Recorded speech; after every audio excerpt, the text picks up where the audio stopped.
जय जय रघुवीर समर्थ। विधी निर्मिता लिहितो सर्व भाळी, परी लिहितो कोण त्याचे कपोळी। हरू जाळितो लोकसंहार काळी, परी शेवटी शंकरा कोण जाळी। जय जय रघुवीर समर्थ। श्रोता वक्ता श्रीराम समर्थ। जय जय रघुवीर समर्थ।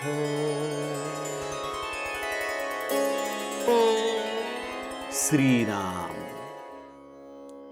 आपल्या सर्वांच्या हृदयस्थ वसणाऱ्या आत्मारामास साष्टांग प्रणिपात करून मनोबोध एक अंतरयात्रा हा श्री समर्थ रामदास स्वामी विरचित मनाच्या श्लोकाचा जो आपण अभ्यास करत आहोत, सज्जन हो, आज आपण त्यातील श्लोक क्रमांक 175 याचं चिंतन अभ्यासणार आहोत।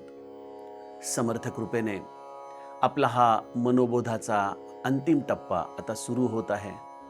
250 श्लोक अत्यंत नियमितपणे आणि विस्ताराने समर्थांनी करून घेतले। यासाठी त्यांच्या चरणी अत्यंत कृतज्ञतेने आणि त्याचबरोबर आपल्या सर्व श्रोत्यांच्या श्रवण भक्तीला वंदन करून, सज्जन हो, आज आपण या 175व्या श्लोकाचं चिंतन बघूयात। आपण गेल्या श्लोकामध्ये या आत्मज्ञानाचं वैभव समजून घेण्याचा प्रयत्न केला। ज्याला आत्मज्ञान प्राप्त होतं, ज्याला आपल्या हृदयातला हा आत्मा राम उमगतो, त्याच्या जीवनाची ही असलेली मांगल्यता, ही प्रसन्नता, याचं वर्णन समर्थांनी आपल्याला गेल्या श्लोकामध्ये सांगितलं। जया चक्षुने लक्षिता लक्षवेना, भवा भक्षिता रक्षिता रक्षवेना, क्षयातीततो अक्षय मोक्ष देतो, दया दक्षतो साक्षीने पक्ष घेतो। सर्व जीवांना सांभाळणारा, त्यांचा कैवार घेणारा, जो त्याची भक्ती करतो, भगवद्गीता त्या म्हणते त्याप्रमाणे योगक्षेमं वहाम्यहम, असा हा सर्व जीवांचा सांभाळ करणारा हा मुख्य देवता, हे आत्माराम तत्व, हे ज्याला गवसलं, सज्जनो, त्याच्या जीवनाची अवस्था समर्थांनी आपल्याला गेल्या श्लोकात सांगितली। परंतु एक प्रश्न इथं उपस्थित राहतो की देव म्हणजे नेमकं कोण? कारण जीवाच्या पातळीवरती देवाची संकल्पना आम्ही जी करायला जातो, ती एका गुणाच्या आधाराने, आकाराच्या आधारानेच आम्ही करतो की नाही? बघा, आम्ही सगळेच जण देववादी आहोत, मान्य आहे, पण खरा देव कोण हा प्रश्नच आहे। समर्थांनी दासबोधामध्ये देवशोधनाच्या समासात असंच एक फार छान गमतीशीर उदाहरण दिलं की एखाद्या राजवाड्यामध्ये आपण जावं आणि तिथं उभा असलेल्या दरवाजावरच्या पहारेकऱ्यालाच राजा समजून त्याला वंदन करून परत यावं। तशी आमच्या सर्वसामान्य लोकांची अवस्था होते की देव म्हणजे कोण? लहानपणापासून ज्याला आपण देव मानतो तो कोणीतरी महादेव, कोणीतरी गणपती, कोणीतरी विष्णू, कोणी आणखीन दत्तात्रयाच्या रूपामध्ये, किंवा आणखीन कुठल्या ना कुठल्या तरी जगदंबेच्या रूपामध्ये आम्ही ज्याला वंदन करतो आणि आम्ही त्यालाच देव समजून येतो। आणि या देवाला आपण आपल्या हृदयामध्ये शोधण्याचा प्रयत्न करतो। आत्माराम हे तत्व, सज्जनो हो, गुणातीत आहे। आत्माराम हे तत्व रूपातीत आहे, जे गुण आणि रूपाच्या पलीकडे आहे, असं हे मुख्य देवतेचं तत्व आहे। मग इथं एक प्रश्न असा आपल्या मनामध्ये येऊ शकेल की मग ह्या देवता आहेत तरी कोण ज्यांना आम्ही वंदन करतो? समर्थ जर देवशोधनामध्ये म्हणतात की राजाला भेटायला जाताना आपण जर पहारे करायलाच राजा समजून परत आलो तर जशी आपली फसगत होते, मग ह्या देवता ज्यांना आम्ही लहानपणापासून वंदन करत आलो, या देवता नाही आहेत का? कोण आहेत या? समर्थांनी त्यामुळे आजच्या श्लोकामध्ये दोन प्रमुख देवतांचं वर्णन करत असताना आपल्याला या मुख्य देवताचं भूमिका सांगायला सुरुवात केलेली आहे. काय म्हणतात समर्थ? विधी निर्मिता लिहितो सर्व भाळी. विधी म्हणजे ब्रह्मदेव. ब्रह्मदेवाने ही सृष्टी निर्माण केली. त्या ब्रह्मदेवाने या सृष्टीतल्या प्रत्येक गोष्टीच्या कपाळी त्याचं भवितव्य लिहून त्याला खाली पाठवला. विधी निर्मिता लिहितो सर्व भाळी. पण मग समर्थ विचारतात, अरे मग या ब्रह्मदेवाने सगळ्यांच्या कपाळावरती त्यांचं भवितव्य लिहिलं. बघा, आपल्याकडं एखादं लहान बाळ जन्माला आलं की म्हणतात ना की ती 6वी 5वीची पूजा करून ती 6वी त्यावेळेला त्याचं भाग्य त्याच्या कपाळावरती लिहित असते. आपण त्यासाठी ती 5वीची पूजा देखील करतो. तसं या सृष्टीमध्ये देखील या ब्रह्मदेवाने प्रत्येकाच्या कपाळी त्याचं भवितव्य लिहून पाठवलं, असं एक पुराणाच्या संकल्पनेनुसार आपल्याला दिसतं. विधी निर्मिता लिहितो सर्व भाळी. पण मग समर्थ म्हणतात, परी लिहितो कोण त्याचे कपोळी. मग ब्रह्मदेवाचं भवितव्य कोण ठरवतं? आता आपल्याला ब्रह्मदेवच अजूनही माहीत नाही, त्यामुळे या ब्रह्मदेवाचं भवितव्य काय असणार हे देखील आपल्याला कळायला खरंच अवघड आहे जीवाच्या पातळीवरती हा श्लोक समजणं. पण ब्रह्मदेव देखील शेवटी चतुर्मुखी आहे, म्हणजे गुणाच्या आधाराने त्याचं वर्णन करता येतं. हा ब्रह्मदेव या सृष्टीची उत्पत्ती करणारा आहे. या सृष्टीमध्ये जे जे काही म्हणून सृजन होतं हे सगळे या ब्रह्मदेवाचंच अस्तित्व आहे.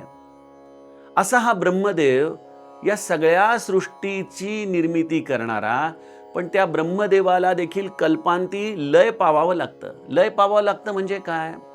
बघा, या आपल्या घड्याळ्यामध्ये जे 24 तास असतात ना एका दिवसाचे, जसं आता आपण इथून समजा अमेरिकेला गेलो तर आपण काय करतो? घड्याळ ऍडजस्ट करतो, बरोबर की नाही? तशीच या ब्रह्मांडामध्ये 7 लोक आहेत. तुम्ही ज्या लोकामध्ये जाल त्या लोकाप्रमाणे तुम्हाला वेळेची सापेक्षता ठरवता येते. म्हणजे काय? आता आपण म्हणतो की कलियुग चालू आहे. कलियुग किती दिवसाचं आहे? 4,32,000 वर्ष या पृथ्वीवरती कलियुग चालणार. आत्ताशी त्यातली 5-6 हजार वर्ष झालेली आहेत. बघा, आत्ताच एवढा नरसंहार चाललाय, लोक इतक्या विचित्र पद्धतीने वागतायत. 4,32,000 वर्षानंतर काय अवस्था असेल या पृथ्वीवरची, विचारच न केलेला बरा. पण या 4,32,000चं कलियुग अशी 4 युगांचं मिळून एक कल्प होतं. या पृथ्वीवरचं सांगतोय बरं. कलियुग आहे, त्याच्या आधी आहे द्वापार युग, त्याच्या आधी आहे त्रेतायुग आणि त्याच्या आधी आहे सत्ययुग. या 4 युगांची जर संख्या एकत्र केली तर ती संख्या आहे 43,20,000 वर्ष. म्हणजे एक कल्प 43,20,000 वर्षाचा असतं. हा आता जर आपण ब्रह्मलोकामध्ये हे घेऊन गेलो तर 43,20,000 या ब्रह्मांडाची वर्ष म्हणजे ब्रह्मदेवाचे 12 तास. म्हणजे ब्रह्मदेवाच्याकडे गेल्यानंतर ही कालगणना किती संक्षिप्त होते तर फक्त 12 तासाची ड्युटी ब्रह्मदेवाची. मग ब्रह्मदेव जसा एखाद्या माणसाला 12 तासाची ड्युटी झाल्यानंतर तो ऑफिस बंद करतो आणि झोपी जातो, त्याप्रमाणे 12 तासानंतर या सृष्टीला कल्पांत येतो. कल्पांत येतो म्हणजे काय? हे सगळं दिसणारं जग विरून जातं.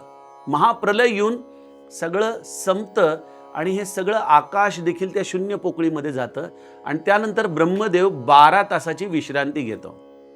43,20,000 वर्ष एक संपूर्ण निर्वात अशी अवस्था असते. आणि मग श्रीमद भागवतामध्ये सांगितल्याप्रमाणे तो महापुरुष त्याच्या नाभीमधून कमळ उमलतं आणि ब्रह्मदेवाची निर्मिती होते आणि मग ब्रह्मदेव पुनश्च या सृष्टीचा खेळ मांडतो. म्हणजे 12 तासाची ड्युटी करूस तर इकडे किती जातात? 43,20,000 वर्ष या सृष्टीचे. म्हणजे थोडक्यात सांगायचा उद्देश काय की हा ब्रह्मदेव देखील त्याच्या हातावरच्या घड्याळ्याप्रमाणे चालतो. तो घड्याळाप्रमाणे चालतो म्हणजे त्याला देखील एक भवितव्य आहे, त्याला देखील एक त्याचं विधिलिखित आहे. मग समर्थ इथं म्हणतात की हे विधिलिखित कोणी लिहिलं की हे 12 तास काम करायचं, 12 तास झोपायचं, पुन्हा सृष्टीचं निर्माण करायचं, पुन्हा सृष्टीचा लय करायचा. आणि मग सृष्टीचा लय करण्यासाठी कोण येतो? हरू जाळीतो लोकसंहार काळी. महादेव रूपी प्रलय, हा तमोगुणी त्याचा स्वामी असलेला महादेव या सगळ्या सृष्टीमध्ये प्रलय घडवून आणतो. म्हणजे तो देखील तेवढ्या वेळाची वाट पाहतो, डोळे मिटून शांतपणे बसलेला. आणि मग हा महादेव देखील या प्रलयाच्या शेवटी स्वतः देखील संपून जातो. परी शेवटी शंकरा कोण जाळी. अरे या महादेवाने तर आपल्या तिसऱ्या नेत्रांनी सगळ्या ब्रह्मांडाला जाळून टाकलं, प्रलय घडवून आणला, सगळं संपून गेलं. पण मग शेवटी महादेव रूपी आकाराला आलेलं तत्व हे देखील कशामध्ये तरी विसर्जित होतं. ते ज्याच्यामध्ये विसर्जित होतं, ज्याच्यामध्ये हा ब्रह्मदेव जाऊन विसर्जित होतो, तो आहे मुख्य देव जो आपल्या हृदयामध्ये राहतो. आता तो देव शोधणं म्हणजे परमार्थ आहे. मग आपण म्हणाल, मग या जसं एखाद्या ऑफिसमध्ये आपल्याला एकदा मोठ्या साहेबाची ओळख पटली तर आपण छोट्या लोकांना किंमत देत नाही, बघतो की नाही. मग या महादेवाला नमस्कार करण्याची काय गरज आहे, होय की नाही. गणपतीला नमस्कार करण्याची काय गरज आहे, असा प्रश्न येऊ शकेल. सज्जनो, ही चूक करू नका. कारण प्रथमतः एक लक्षात घ्या, तत्वतः एक लक्षात घ्या की ही सगळी आकाराला आलेली रूप ही तोच आहे. त्यानेच भक्ताच्या प्रेमापोटी सगुण रूप धारण केलं. भक्तांनी जशी भक्ती केली त्याप्रमाणे ते आत्माराम तत्व सगुण साकार झालं. त्यामुळे तो आणि हा महादेव, तो आणि हा ब्रह्मदेव, तो आणि आपलं आराध्य दैवत, त्याचं रूप, त्याची भक्ती, त्याचं मंदिर, यामध्ये कुठेही प्रकारची न्यूनता आणण्याची कारण नाही. हे तत्वतः समजून घ्या. याचं उदाहरण श्री महाराज फार छान द्यायचे. महाराज म्हणायचे, एखाद्या घरामध्ये एखादा म्हातारा मनुष्य राहत असेल तर त्या म्हाताऱ्या माणसाला नातवंड आजोबा म्हणतात, सुनबाई आप्पासाहेब म्हणतात, मुलगा अण्णा म्हणत असेल, मित्र तात्या म्हणत असतील. असे वेगवेगळे लोक वेगवेगळ्या नावाने दरवाज्यातून हाक मारले तरी तो बाहेर येणारा माणूस जसा एकच एक असतो, त्याप्रमाणे या सगळ्या सगुण साकार रूपांमधून बाहेर येणारं परमतत्व हे एकच एक आहे. हे लक्षात घ्या. दुसरी गोष्ट, त्या परमतत्वाला जाणताना तुम्हाला भक्ती केली पाहिजे. भक्तीसाठी तुम्हाला गुण आणि रूप याच्याशिवाय भक्ती करताच येणार नाही. मी निर्गुणाची उपासना करतो अशी जी लोक म्हणतात ना, त्यांना भक्ती म्हणजे काय किंवा उपासना म्हणजे काय कळालंच नाही. कारण निर्गुण निराकाराची उपासना होऊच शकत नाही. कशाची उपासना करणार तुम्ही? निर्गुण निराकाराची उपासना करता येऊच शकत नाही. त्यासाठी भगवंत हे द्वैत रूप धारण करून ते परमतत्व आकाराच्या आधाराने भक्ताच्या जीवनात येतं. त्या आकाराची आम्ही उपासना करतो. मग महादेवाला आम्ही जल वाहूत, दूध वाहूत, गणपतीला आम्ही मोदक करू, दुर्वा वाहूत, दत्तात्रयाला त्याच्या आवडीच्या सगळ्या उपासना आम्ही करू. हे सगळं आम्ही का करायचं? कारण त्या आकाराला आलेल्या गुण आणि रूपाप्रमाणेच आम्ही देहधारी मंडळी आहोत. आणि जसं जसं भक्तीमध्ये आम्हाला आमच्या या गुण आणि रूपाची उपासना करता करता स्वतःचा विसर पडतो, तसा तसा त्या रूपाला देखील स्वतःचा विसर पडतो. आणि मग जे प्रविष्ट होतं हृदयामध्ये ते आहे आत्माराम तत्व. त्यामुळे सगुण उपासनेशिवाय या निर्गुण निराकार आत्माराम तत्वापर्यंत जाता येत नाही. हे लक्षात घ्या. मग इथं हे श्लोक लिहिण्याच्या मागचं प्रयोजन काय आहे असा प्रश्न येईल की सगुण साकाराची उपासना केल्याशिवाय जर आत्माराम तत्व मिळत नाही, जे आम्ही करतच आहोत. पण मग करत आहोत यामध्ये आमच्या महादेवाला कोण जाळतं, आमच्या ब्रह्मदेवाला त्याच्या कपाळी कोण लिहितं, हे सगळं समर्थांनी का सांगितलं असावं? याचं कारण असं आहे सज्जनो की आम्ही भगवंताची जी भक्ती करतो ती भक्ती आमची निष्काम व्हावी, हा संतांचा त्यामागचा उद्देश आहे. कारण या निष्कामतेमध्येच आत्माराम तत्वाची प्राप्ती आहे. जोपर्यंत मला त्या रूपाकडून काहीतरी दृश्य जगातलीच गोष्ट हवी आहे, तोपर्यंत आम्हाला त्या भगवंताच्या पलीकडे असलेलं निर्गुण निराकार तत्व कळू शकत नाही. त्या निर्गुण निराकाराला प्राप्त करण्यासाठी पहिल्यांदा भक्त हा निष्काम होणं गरजेचं आहे. या दृश्य जगातल्या कितीही गोष्टी जरी तुम्ही जमवल्या तरी त्या सगळ्या अक्षय नाहीत. त्या सगळ्या उत्पत्ती स्थिती लय याने बांधलेल्या आहेत. ब्रह्मदेवाने प्रत्येकाच्या कपाळावरती त्याचं भवितव्य लिहिलेलं आहे. अहो, अगदी एखादा समुद्रामधला अभेद्य मोठा खडक जरी बघितला आणि जर त्या खडकाला 1000 वर्षानंतर कोणी बघायला गेलं तर कदाचित तो खडक तिथं नसेल, कारण पाण्याच्या लाटांनी तो झिजून गेला असेल. याचा अर्थ त्या खडकावरती देखील कोणीतरी भवितव्य लिहून ठेवलंय की तो किती काळ तिथं असणार. या सृष्टीमध्ये प्रत्येक गोष्टीला भवितव्य आहे. प्रत्येक गोष्ट जी उत्पत्तीला आली, जिला स्थिती प्राप्त झाली, ती लया लयाला जाणार. इथं कोणीही अजरामर नाही. इथं सगळेजण काळाच्या अधीन आहेत. प्रत्यक्ष ब्रह्मदेव महादेव देखील काळाच्या अधीन आहेत. तर मग हे जीवा, तू या काळाच्या अधीन असलेल्या वस्तूंना प्राप्त करण्यासाठी जी भक्ती करतोयस, त्या भक्तीमध्ये निष्कामता आणणं गरजेचं आहे. मला खरंच काही नको, मला ते परमतत्व हवं आहे, यासाठी महादेवा मी तुला शरण आलोय, यासाठी ब्रह्मदेवा मी तुला शरण आलोय, ही भूमिका हृदयामध्ये येणं म्हणजे सज्जनो, आम्ही आमच्या सगुण साकाराचं महत्त्व राखून त्या निर्गुण निराकाराकडे जाणं आहे. अन्यथा भक्ती म्हणजे निरंतर व्यवहारच चालू राहील. आपण बघतो ना, घरादारांमध्ये ऐकतो, आम्ही देवाचं एवढं केलं पण देवाने आमचं बघा काय केलं. हे अशा पद्धतीने व्यवहार करून मनुष्य परमार्थामध्ये कधीच उतरू शकत नाही. हे जीवन हे सगळं प्रारब्धावरती अवलंबून ठेवावं. हे कोणीतरी आपल्या जीवनामध्ये लिहिलंय, जिथं प्रत्यक्ष ब्रह्मदेवाच्या देखील कपाळावरती त्या आत्मारामाने त्याचं भवितव्य लिहिलंय. तर मग मी सामान्य जीव, एक छोटासा किंकर, त्या किंकराने आपल्या स्वतःचं भवितव्य बदलण्यासाठी भगवंताची केलेली ही भक्ती, याला खरंच भक्ती म्हणायचं का? मग या श्लोकातून साधकाने, ज्याला परमार्थ करायचा आहे, त्याने एक लक्षात ठेवावं की हे सगळं काही भगवंताने आधीच रचून ठेवलेलं आहे. आमच्या समर्थांनी दासबोधाच्या शेवटच्या टप्प्यामध्ये जे शेवटचे 20 ओव्या लिहिलेले आहेत ना, त्यामध्ये फार सुंदर गोष्ट लिहिलेली आहे की जगदीश्वरे अनुक्रमे, हे सगळं अनुक्रमाने जगदीश्वरांनी लिहून ठेवलेलं आहे. ह्या सगळ्या गोष्टी घडत असतात. या गोष्टींकडे साक्षीत्वाने बघणं, त्रयस्थ होऊन बघणं, तटस्थतेने बघणं म्हणजे भक्ती आहे. या जगामध्ये कुठलीच गोष्ट सुधारण्यासाठी किंवा आपण यामध्ये बदल करावा यासाठी झटण्यामध्ये खरंच आपलं अज्ञानच बऱ्याचदा सामावलेलं असतं. मी विचार करतो की आता या विश्वामध्ये एवढ्या प्रकारे हे सगळं अराजकता आपल्याला दिसतीये, पण यातून मला एक सूत्र गवसतं की संपूर्ण अव्यवस्था हीच या महादेवाच्या सृष्टीची व्यवस्था आहे. इथं सगळ्या गोष्टी या त्याच्या उत्पत्ती स्थिती लय या काळाने बांधल्या गेल्या असल्यामुळं माझा महादेव काय करतो? कैलासावरती डोळे बंद करून त्याच आत्माराम तत्वाचं चिंतन करतो. ब्रह्मदेव काय करतो?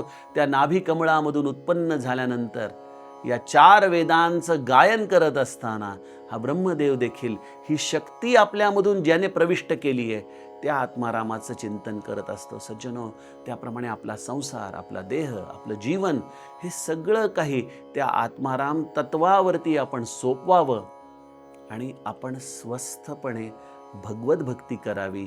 म्हणजे मग आपण मुख्य देवाचा शोध करायला सुरुवात करू. मुख्य देव आपल्याला अशा दृष्टीनेच प्राप्त करता येऊ शकतो, हे समर्थांच्या या श्लोकाचं सांगणं आहे. अशा या मुख्य देवाचं जे आपण चिंतन करत आहोत सज्जनो, त्यातील पुढील टप्पा आपण आता उद्याच्या सत्रामध्ये बघूयात. जानकी जीवन स्मरण. जय जय राम.